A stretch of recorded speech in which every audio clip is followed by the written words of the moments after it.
ने भी आपको बता दिया।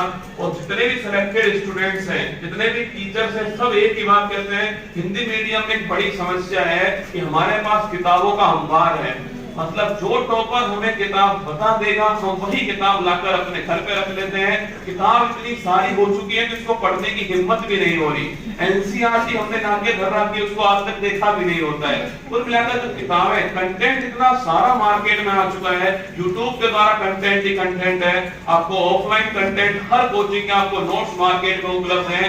कंटेंट जो है उसने क्वालिटी को बहुत कम कर दिया। और हिंदी माध्यम, कभी इंग्लिश मीडियम के स्टूडेंट के घर पे जाइएगा, रूम में जाइएगा, और हिंदी मीडियम के जाइएगा, दोनों में अंतर आपको साफ साफ नजर आएगा। हिंदी मीडियम कंटेंट का अंबार लेके बैठा है, वो 10 किताबें लेकर बैठा है। इंग्लिश मीडियम एक किताब को 10 बार पढ़ रहा है। ये दोनों में बड़ा अंतर हो चुका है। तो आपको कंटेंट सेलेक्ट करना पड़ेगा, क्या आपको पढ़ना है। देखिए, ये आप जिसकी तैयारी आप कर रहे हैं, वनडे एग्जाम में हमने नहीं बोला, इस एग्जाम, इस सेमिनार के अंदर बोल रहे हैं कि क्या कितना आप पढ़ रहे हो, इस जगह इंपॉर्टेंट होने वाला है, क्या आप पढ़ने वाले हो, क्या आप छोड़ने वाले हो। ये दोनों बातें बड़ी महत्वपूर्ण है। इसके बाद में आता है लेखन। देखिए, आपका सिलेक्शन का जो आधार है वो तो लेखन ही है। जो प्री का जो एग्जाम है वो केवल एक आपके छठवीं परीक्षा होती है, पर हिंदी मीडियम का अधिकांश बच्चा प्री का एग्जाम पास नहीं कर पा रहा।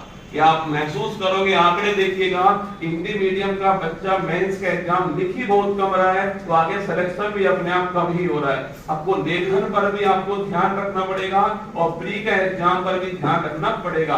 और उसके बाद में आएगा साक्षात्कार। सर ने कितनी अच्छी बात बोली, पहले टिक करना है आपको, फिर आपको लिखना है और फिर आपको बोलना है। ये 3 ही चरण है। और फिर आता है साक्षात्कार। साक्षात्कार की तैयारी आप सोचो कि मेंस के बाद आप कर लोगे, संभव नहीं है। आपको हर जगह अनुशासन, आप यहाँ पर आए हो, आपने टेस्ट दिया है, कितने अनुशासन में आपने टेस्ट दिया, ये आप तय करोगे। ये कोचिंग जो होती है ना, ये एक तरह से आपके प्री एग्जाम की तरह होने वाली है। आपके अंदर जितने भी गुण होते हैं, आपकी तैयारी में आप सिलेबस को गौर से देखिएगा, आपके एथिक्स का पोर्शन होता है। और आप सभी जानते हैं एथिक्स में बहुत अच्छा नंबर यूपीएससी में सिलेक्शन का मुख्य आधार होता है। एथिक्स इसीलिए जोड़ा गया है कि एक अच्छा इंसान कैसे बना जाए, नैतिकता अनैतिकता के बारे में बताया जाए। तो साक्षात्कार जो है वो केवल आपका ये बात तय करने वाला है, आपकी पर्सनैलिटी आपने इतने सालों में किस हिसाब से डेवलप की है, वो अभी से आपको उसको डेवलप करते हुए जाना है। और जब इन सब चरणों से आप घूमोगे, विचार के बाद में चयन करोगे, अध्ययन करोगे, लेखन करोगे और साक्षात्कार करोगे,